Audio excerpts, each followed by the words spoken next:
Good morning, West Ham fans. We're back. We're no longer at LTF Sports TV anymore. We have rebranded and we're now going to be called the Three Hammers. The LTF brand, it just didn't seem to work. And to be fair, me, Paul and Stone are all West Ham fans, and we felt that we'd go in a new direction and just be exclusively to West Ham, where we preview, review, opinion videos, and also give some betting tips as well, just to add to the channel. So if you were a fan of LTF Sports and you still want to join in and share the love, join us at the Three Hammers now. That is our YouTube channel. Our Twitter tag is at the number 3 Hammers. Join in the conversations. We tweet out a lot.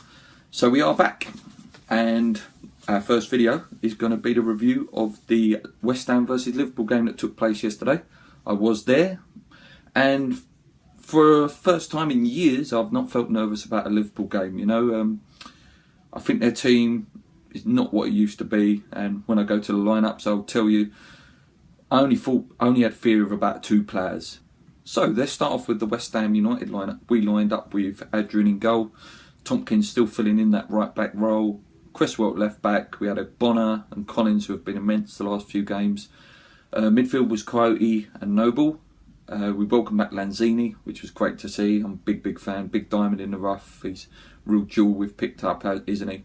Then we have Valencia, Antonio, who for me is improving game after game after game. Really impressed with Antonio. And then the big man was up top. But I suppose after scoring against Southampton, it was only right for him to start, even though I've slagged him off and say he's not a starter over the years and over the last few weeks. You know, if you're scoring goals, you've got to go in. And at the end of the day, if you cross the ball into Andy, there's no better header out there for me. The bench, we welcome back the man, Dimitri. What a player. I was so glad to see him back. And the bench was one of the strongest benches I've seen, probably as a West Ham fan. We had Song on the bench, we had Obiang, Zarate, Payet. It was a really strong bench, apart from Cedovic, obviously. But for me, one of the best benches I've seen. I was really confident. Liverpool lined up with Mignolet in goal. They had Klein, Sacco, Lovren and Moreno across the back. They had Emre Can and Lucas in your midfield. They had Ibi, I think that's how you pronounce it. Coutinho, your main threat, obviously. Benteke up front, and on the other wing was Firmino. So when I looked at the lineups, the only 2 danger players I felt there was obviously Coutinho is a fantastic player. When he's on top, great player, got good shot, good pass. He was the only player I really feared. Benteke obviously been in good form recently. I think 2-2, weren't it, before yesterday? But yeah, I didn't really have any fear. Benteke, I don't remember him actually ever turning up at Upton Park playing that well over the years that I've watched West Ham and Benteke's been in the Prem.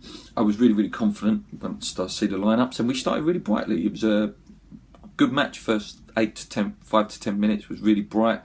They had the first clear chance though. Ibe sprayed a shot wide, low drive, and it was just past the post, and they was very lucky not to score there. But literally about, I think it was 2 minutes later, they're on the attack again. Moreno's come down the left-hand side. Antonio, as the pundits claim, has fouled Moreno, but as they also said, the pundits, we had a lot more to do. We was in our own, literally, bar line, and we've took it all the way out. I think it was Coyote that burst down. He's fed Valencia. Valencia's done a couple of little step-overs and then crossed in this lovely ball to Antonio, who's headed it in. And as I keep saying, I said earlier in the video, he's improving every game. His work rate is immense. Like, the geezer just don't stop running.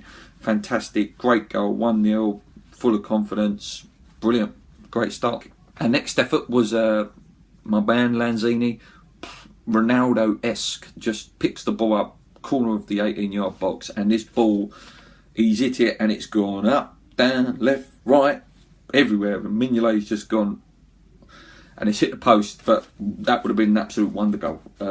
Really deserved a goal. It was unlucky, unfortunate. Next up, I think it was Cresswell. He burst down the left-hand side. He put a lovely ball into Antonio. It was just put it over the bar with the header. He was nearly on for 2. He could have had 3 or 4, to be honest, yesterday. He was fantastic all throughout. 40, I think it was about the 39th, 38th minute, that sort of time. Sad news.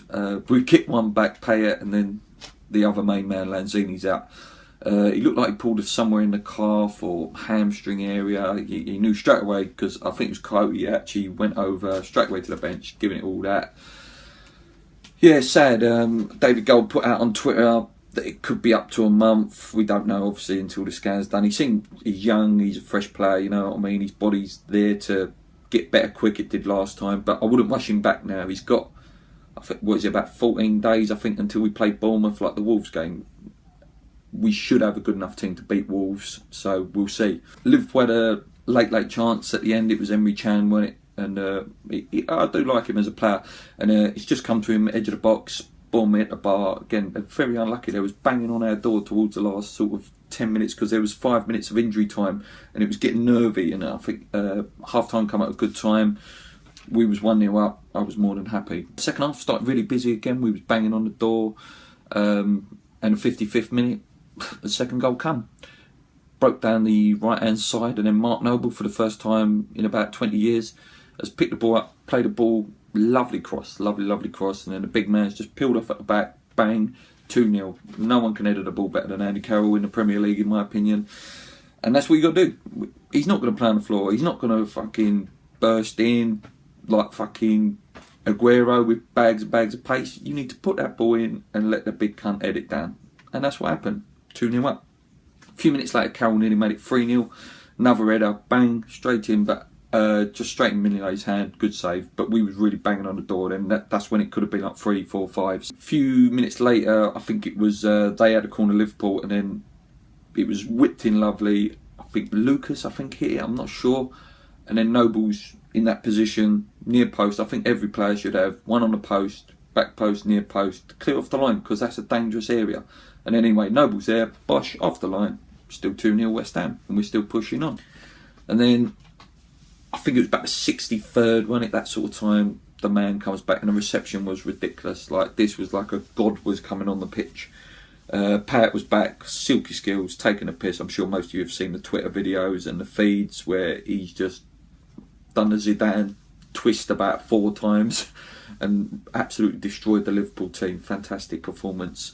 He did manage one key pass to Coyote, who went through, saved by Mignolet's feet, I think it was. It was unlucky not to be 3-0. I don't know how many times I've said that in a video. Unlucky not to be 3-0, unlucky not to be 3-0. But it really was that sort of a match. West Ham were brilliant throughout. Late on, Liverpool did have a header, Joe Allen, just wide. But they didn't deserve anything out of the game, in my opinion. They're a very, very poor Liverpool team. Lack of fight. Benteke was poor. Coutinho, we sort of managed to nullify him. He didn't really do anything. Yeah, and at full time, I was buzzing. I was absolutely ecstatic. You know, we was up into 5th. Obviously, Man United game's gone now. We've dropped to 6th because of Man United's win. But fantastic. Absolutely fantastic. Could have been 4, 5, 6, 7. I don't know. Maybe 7's exaggeration, but yeah. We're there in 5th, and we've had all these fucking injuries, haven't we? Like, and I mean big boy injuries: Moses, Sacco, Payet, Lanzini, and we're still ticking over, and we're sitting in 5th.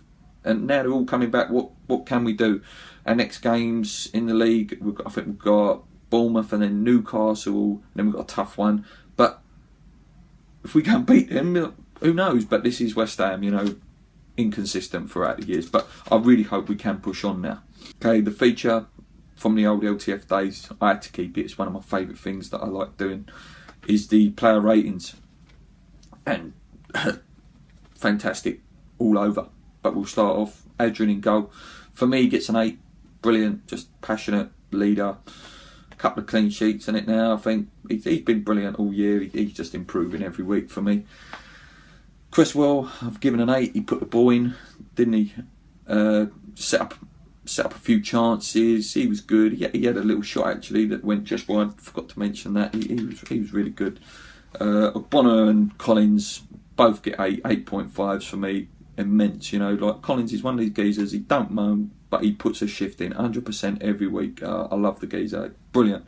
Body on the line, and he's going to find it hard to drop him when Winston's back. For me, Winston and Collins maybe could be the 2 centre-halves now. I do like Bonner, but Reid obviously picks himself when he's fit. Tompkins at right back continues to impress me there. He's keeping Jenkinson out of the team. The only thing he lacks is obviously the attacking side. I've given him an 8. He was brilliant. Midfield, Noble, one of his best performances of the season. Tireless work rate, 8.5 for me. Coyote gets an 8. Absolute tank when he gets running. fantastic. Lanzini wasn't on long, but he gets a 7.5 just purely on that shot and some of the little tricks he was doing just before he went off. Valencia gets a 7.5. He provided the cross for Antonio's goal. Good performance from him. Antonio gets a 9.5 roughly. Brilliant, tireless work rate. Man of the match last sort of 2-3 games, isn't he? Fantastic. Carroll gets a 9. You underestimate what he does defensively as well.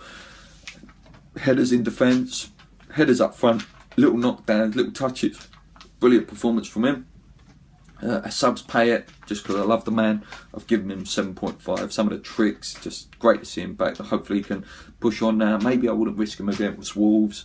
We'll see, but maybe that's a good one to bring him in just to get the fitness up. Jinxon, I'd give a 7. He weren't on long, but yeah, he still looks a bit like he don't know where he is. And Obiang, for me, I really like him. He steadies the ship a bit. He passes the ball around midfield. Really, really good player. A good day all round. My man of the match.